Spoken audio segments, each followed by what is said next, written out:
the best and worst of the decade with Ron and Fez. The movie edition.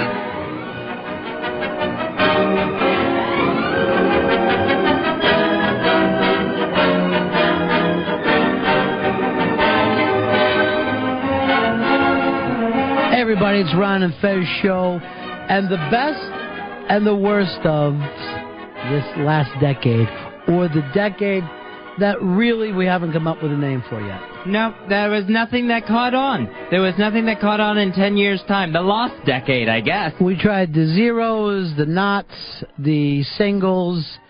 Nothing came up. Dave, if you're going to look back 20 years from now and say it at this time, what do you think you end up saying? I think I'm going to call it the zeros. I think I have to. I think, but it never caught on in 10 years. It didn't. No. I'm going to end up calling it the 2000s, which... Well, that'll still be, though. Yeah, I mean, I'm taking in an entire millennium there, but I don't know what else to call it. The interesting thing, Fez, is you will die in the 2000s. When Y2K came around, that was all I could think of. That everyone, including myself, that I knew and loved, would die in this century. Of AIDS. Not necessarily. But, I mean, chances. Yeah. And it seemed like the 20th century was like this free period. I know. This free time, because I figured, relatively young man in the year 2000, I would make it to see the turn of the millennium, the turn of the century. But then, just that whole, now the clock is really ticking. No more free time. What was he talking about? Do you understand it at all?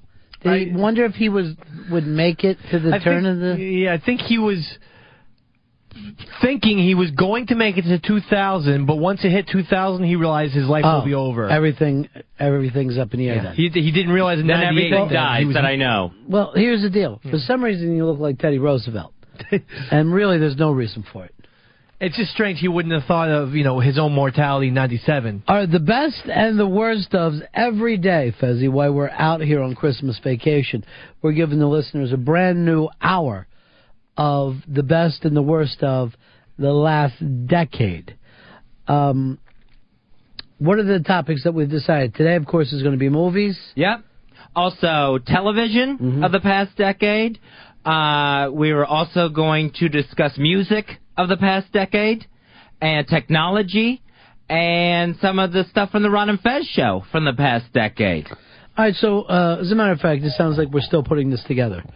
And you can tell by that, because you could tell we're still going, and also of the past decade TV shows. You see, it's still off the top of our head. But it's going to be a lot of fun, and it'll give you the opportunity to take this back to your friends and go, can you believe what those jerks picked as the best movie of the last decade? Overall, Dave, you're a movie guy. Love movies. Love them. 90s versus the 2000s. What was a better decade? I would choose 90s. Yeah. Because just the emergence of Tarantino and guys who are now becoming masters like Paul Thomas Anderson, but the 90s was where they started.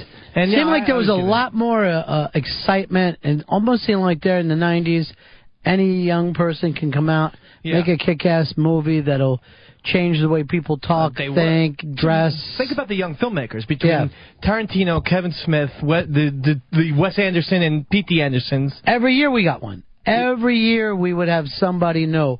And at that point, they would always have promise. I don't know how many people that you're just like, all right, he put out a movie in the last couple of years, and I'm going to catch everything that he's had to do forever. But we did say we would pick the best and the worst of this decade. Shall we start with best, boys? Let's start with the best. Eastside Dave McDonald, who's your best? Best movie of the decade, for me, was Mystic River.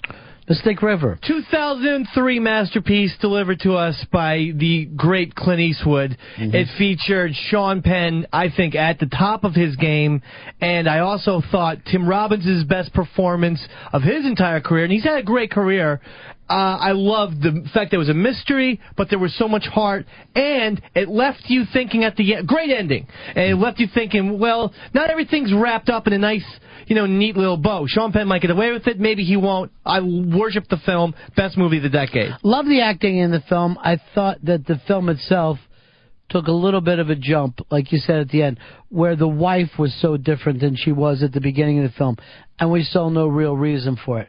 But the scene where he finds out his daughter's dead, yeah, I know a lot of people thought it was over the top, but I'll never forget about it. Oh, I did. Yeah, I thought it was amazing. I thought, though, the last 25 minutes of it where, when he's drinking with Tim Robbins and bad shit's going to happen. Yeah. And you're saying, uh-oh, Tim, you got to get out of there. This is not going to be good. It ain't going to work out for you, Tim. No, leave. And we knew. And then the fact that he's innocent. And that was great, too. Like, you know what? He's so shady. He probably did do it. Dude, there was plenty of time Robbins was just like, kill him. Kill Tim Robbins. Kill him. He has to be the guy. Yeah, kill Tim Robbins. Don't even look into it anymore. Yeah. And then after, and I found out that he was innocent, Jesus Christ, he felt horrible. Well, he's terrible because he was a molested child. Right. And that's why he was acting so creepy. now we doubled down on his problems. Fezzi, Mystic River fan? Not a fan. I did not see Mystic River in the past decade. Okay, well, you've only had 6 years. 6 years, so that is going to happen. Hicks, what about for you? Oh, it's a fucking amazing movie. And I only saw it about 6 months ago. It was the first time I ever saw it. Really? Yeah. And it blew me away how good Sean Penn was in that film. So other than whether we agree with Dave or not, nobody has a problem with that be kind of considered number one. Even though it might not be your number one, you thought that Dave came out with a valid pick as their film.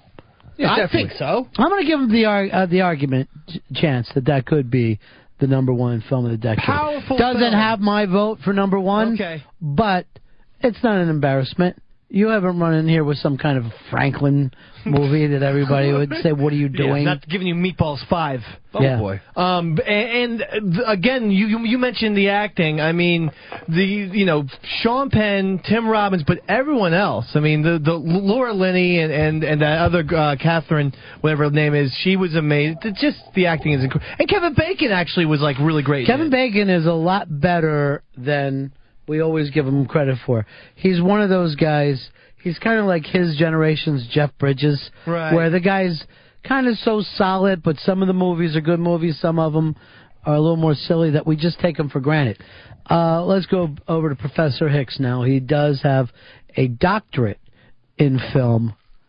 Hicks, what is your number one film? Number one film in the last 10 years, in my opinion, is The Royal Tenenbaums from 2001. Royal Tenenbaums, a shockingly sensitive film for Pepper Hicks to come up with.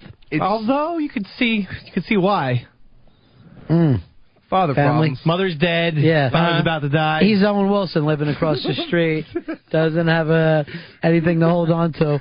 What if you started finding out that Hicks was sending his test papers and reviews to Beanie for her to just read them? Does he always do this? Why, yes. It's really funny because I talk to people who, like, they start to get off the boat around Royal Tenenbaums with Wes Anderson. But I don't think I could agree more. I think it's just a fantastic film. Yeah, it's the best of his. It's the best of his films. I love it so much. The cast is, even though every Wes Anderson film has. That's because you haven't seen the Fantastic Mr. Fox yet. Oh, true. But does that count if they're fucking just voices? No. And I'd say it to him. And if anyone gets off the fucking Anderson bandwagon on Royal Tenenbaums, you can just go fuck themselves, because that's a brilliant, amazing film. Well, out of the mouths of the babes, they can go fuck Some themselves. Christmas special. Watley, is this one that you've seen? I have seen the Royal Tenenbaums. Congratulations. And I will agree with Chris Stanley. It's my favorite of the Wes Anderson movies. So we'll take it that that's your best of the 2000s. No, it's not my best of the 2000s. It's my favorite Wes Anderson, but not my best of the 2000s. I can't call it my favorite Wes Anderson, although I love the film. I mean, I think Rushmore is so perfect. And if there's one criticism, and I think Royal Tenenbaums would be in my top 10 of the decade, but it would get a little points off for the occasional dialogue, which sometimes falls into, like, the Wes Anderson way of talking. Well, it's written like it's a novel. Right. It's presented like it's a novel. And the beautiful thing is, and this really pisses off a lot of stupid people, it's not a film for stupid people. If you sit there and you think to yourself, I'm dumb and I want to be entertained, it's not a fucking film for you. It's going to annoy you. Right, but it definitely gets huge points with probably being the last great Gene Hackman role, maybe of his whole career. Out of many, many great Gene Hackman.